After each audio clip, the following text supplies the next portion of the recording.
actually carried out geophysical survey in so many states in the country. Politically, in 1987, that was when we do what you now call the zero-party election. The things you use to earn money are there. It's just for you to know how to think of developing them. Representing the people is you being a trustee of dividend of democracy to the people. The people are the beneficiaries. The state now, the environment is quite friendly. The foundation has been laid for even foreign investors, other investors within the Nigerian economy to come in.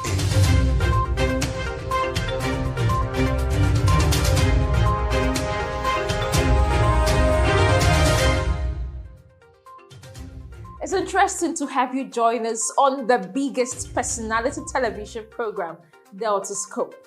DESOPADEC is a weekly magazine program that profiles some leaders, social leaders, political leaders who have tremendously made positive impacts in the lives of many in Delta State and Nigeria at large. My name is Isioma Adigwe. Today, our media crew met with a very interesting personality. His philanthropic gesture cuts across the entire Isoko nation. He has an activist background as one-time labor leader and unionist. He was at various times Secretary, Radio and Television Workers Union, RATAWU, and NTA. He was also a Secretary, National Bank and Finance Employee Institution. This personality was one-time Managing Director and Chief Executive Officer of the Delta State Oil Producing Area Development Commission, DESOPADEC. We're talking about Honorable Chief Bashorun Askia Ogieh. Let's meet him and hear what he has for us today.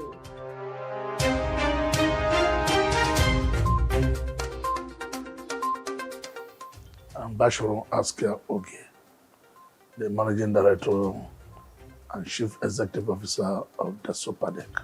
DESOPADEC would mean Delta State Oil Producing Development Commission. for the layman, what does DESOPADEC do? The Oil Producing Development Area Commission, which is DESOPADEC, was put in place to fill in the gap of the infrastructural deficits of the core area that is producing oil in Delta states. We know that the state government is doing so much, but they still need to have some focused attention on this core area that is ravaged by the activities of the oil exploration and the daily activities of the oil companies. Particularly the area majorly is in the very tough terrain of the River Rhine. Very few of it is on the land side. And to bridge the infrastructural gap, to reach down to the people, the DESOPADEC was put in place, and that is what they do. So let's go back in the days. I mean, your childhood period. You moved from city to city, from one region to another, from Delta State as far. I mean, you moved the whole. You moved around your childhood days. How does that affect who you are today, your adult life? Yeah, you are correct that I moved in my childhood days from point to point, not as a nomad, but as a young man that was growing up with an uncle who was in the military. And, transfers were something that was very common with them. So as he moves, I move along with him. And that was during the war and after. And these are, to a large extent, shaping who Bashorun Askia is today. I'm diverse in both thinking, in knowledge, and in my everyday life. Very diverse in the cultures of the various places that I've stayed where I grew up. And even in my adult life, I was also moving very well too, because I spent the better part being a banker and traversed virtually everywhere in the northern region of this country. So to that extent, I'm a bit of an all-rounder in terms of the geographical knowledge of the country called Nigeria. Does that make you detribalized or nationalistic? Yeah, how will you describe your stand? Tribalism is just something as a little written, if not, it doesn't really apply to me because looking at my upbringing, you can hardly pin me to say I'm from this tribe. And that is showing even in my titles and all of that, you can hardly pin because I tell people I'm a quasi Yoruba, for example. They don't understand that. But by birth, I'm an Isoko man. But I don't see tribe as any major issue because I'm totally nationalistic, very detribalized. Everyone, I've stayed among them, so they're all my people. And I can mix very well with all tribes. At some point in time, you were a banker, you were a trade unionist, you an administrator, a school administrator. I mean, at a point in time, you were also in the board of a polytechnic, federal polytechnic.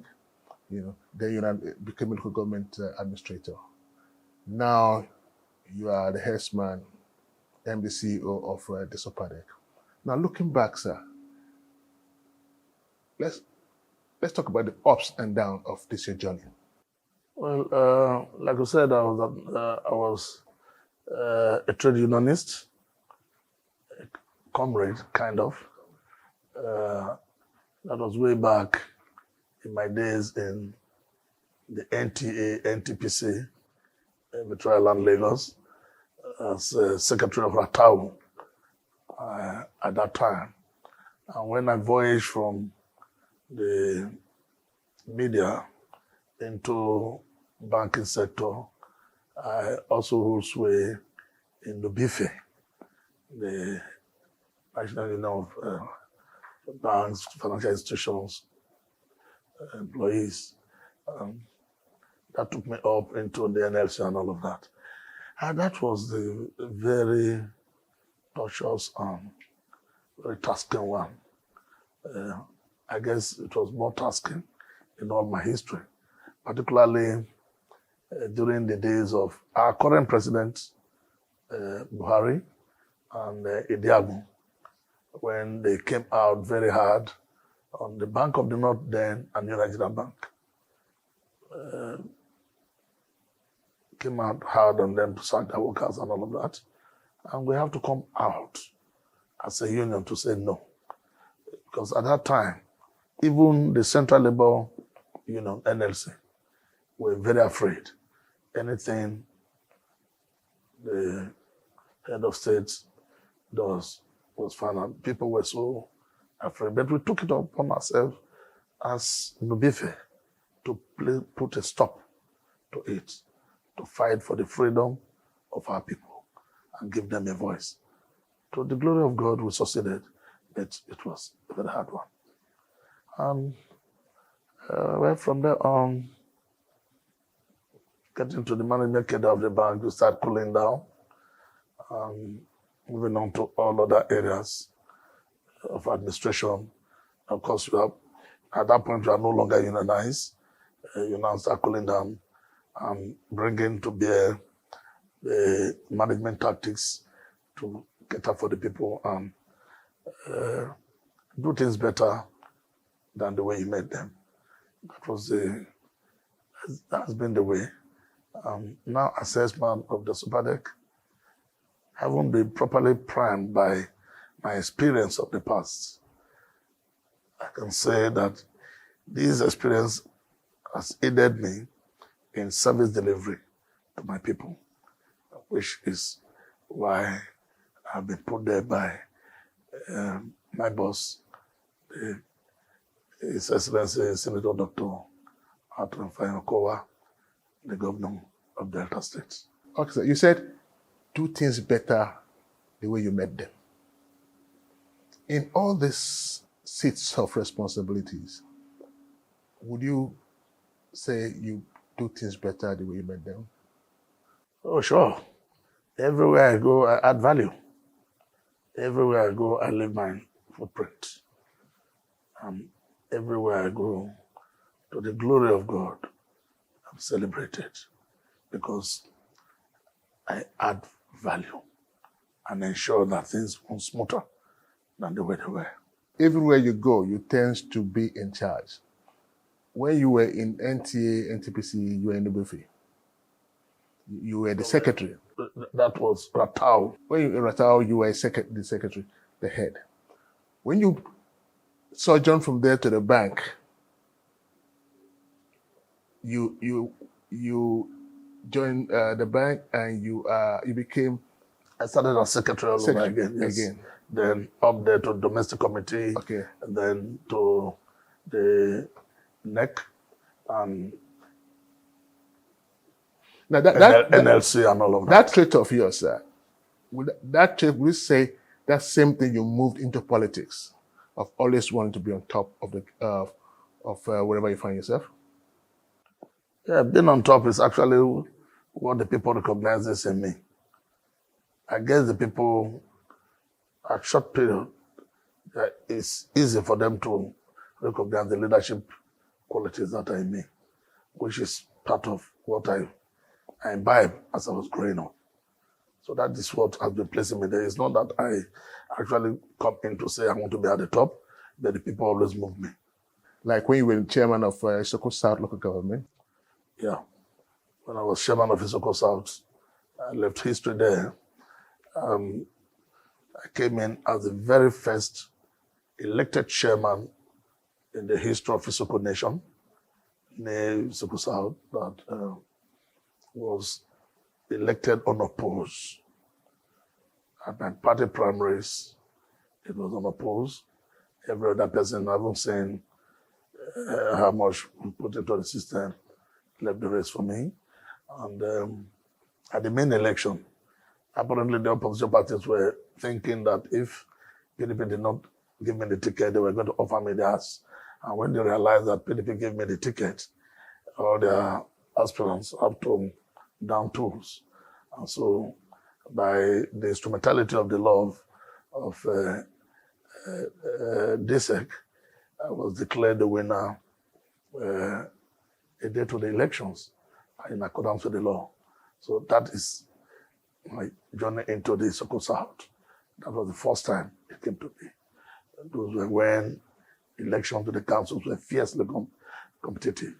Now, as a chairman of my council, my colleagues, with whom we are co-equals, we are equals because all of them, the 25 of us are chairmen, but among ourselves, looking at our antecedents, out of their own free will, also chose me to be the chairman for the body of chairmen and local government in the state. That's Algon. That's how I became the Algon chairman by a unanimous decision of the House, no dissenting voice. And I became the Algon chairman. I'm on my own to the national as the national vice president and all of that. So it's been, I think the people see the attributes. They can see it. I don't know how it's the creation of God. It's been a script by God, a scriptor. Doing things differently and doing it better. What did you do better when you became chairman? What was the things you left behind chairman at school local government? When I got to the council,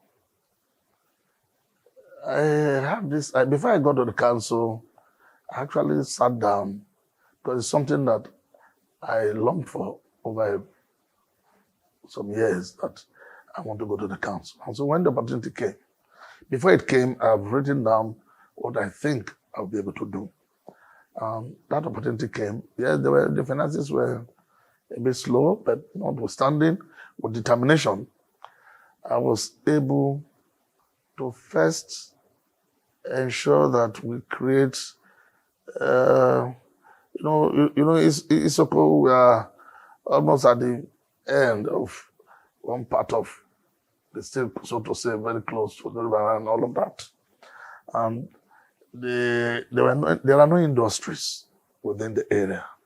And I needed to do something that can attract people and can also increase the output, the yield of our people who were predominantly farmers. And I looked at it and I saw that cassava farming was a major occupation, even within them that are farmers. And I also realized that because of the flood plain that we are, every year we pass through these issues of flood. And so at the time of flood, you have surplus of the cassava, people going out just to uproot the tubers, and the prices go down, almost getting to nothing. And after the flood season, people start the cycle of planting again. And the cassava that is planted there is the type that the gestation period is quite short because of the next flood season to go. So I had to take a look at it and say, how do I do it that our people can have something commensurate to the labor they are putting in, yet being able to create a hub within Isoko for that particular thing. So I looked at it, what do we have in comparative advantage over other areas? And it was clear. It was cassava production. So what do?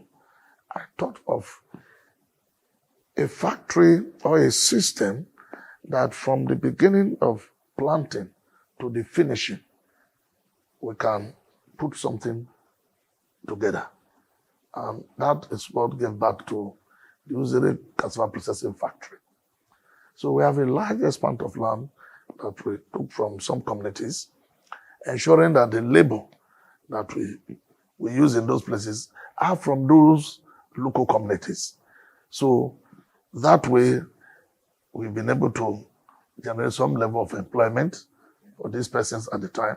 They cultivate this big farmland, and that was supposed to be just a stabilizing farm. Then we established the factory. The factory takes cassava tubers from the point of uprooting them. Just take them in with the bales, with the sand and all of that. And in a seamless technological system, it removes the sand, the peels, wash them, crushed, and you come up with two products. You have the line for garri processing. That's a very fine type of garri that's like semovita. Then you have another line for industrial starch. And in less than 30 minutes, you get industrial starch, which has been adjudged to be the very best in this country. That is the laboratory result of it. And because of that, even when you have bigger factories, all the major end users of this industrial starch, they patronize the cassava processing factory. So we did it up to the packaging and, of course, the user. So you can see it was a one-stop shop.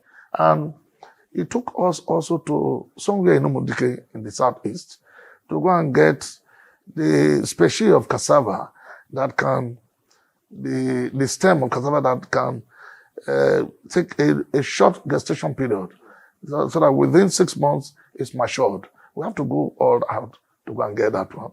For those that are in the riverine area of our local government, that are very close, that are affected more by the floods. And for those that are a bit on the upland, we went to IITA to get cassava stem. So we use this stem. I established a cassava multiplication farm within the council area.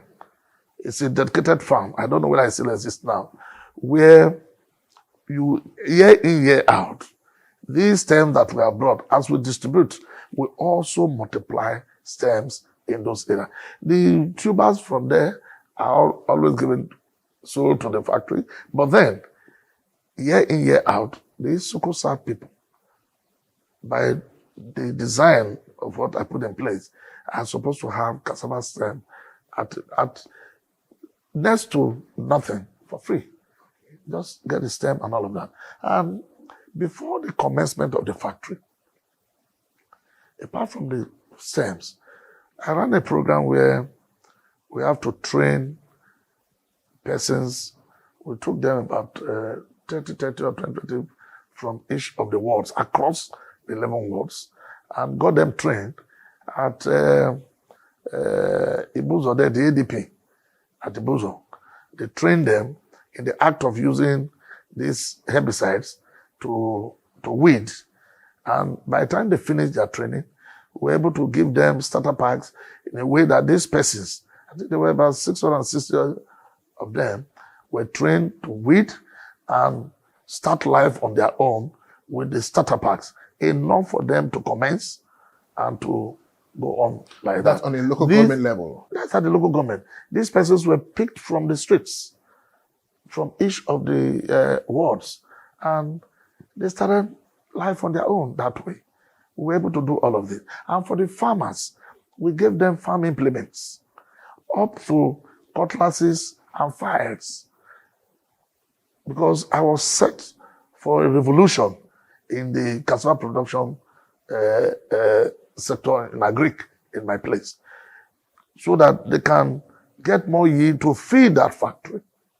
Even at the point we established the factory, which can take about 20 truckload of cassava, this pickup load of cassava in a day, we realized that the cassava we produce as a local government was not enough to even feed the place. So they started getting cassava from, sourcing them from outside. And when that was realized, we started giving more enhancement to our local producers. And today I think my people are happy. Still based on what I did years back. Okay. Was that the only thing you did as a local government chairman? I mean, was the only legacy you left? No, quite a lot. Quite a lot. I love education. And I know in this part of the world, many of the families, many of the children are actually indigent. So you need to give them some help. In my time as a council chairman, I ensure that every student in the public school, your NECO and WAEC, were paid for by the council. I do not play with that at all. The whole local government. That is Isoko South. That I ensured, and we do not play with it. And I also established a system of improving on our sanitation. We put in place a competition among the wards, the various communities, of the cleanness of them. And we got lecturers from the Ole campus to go around to do assessments like that. And at the end, we'll come together in the Emblem Hall of the council with all traditional rulers and every cultural rulers of the various local government communities seated, and the people will give us their results, showing them in slides what they met in the various to call the results. And they are giving prizes. So every year people look up to it. They don't know when these people will come, so they try to keep their place very clean. And all sanitation days, because I stay within. I don't believe in being a chairman and only, and I stay in Warri or stay in Asaba. Every state sanitation day that is being observed, I don't observe it in the breach. I will always be there, moving from community to community to ensure that we have even a near 100% observance.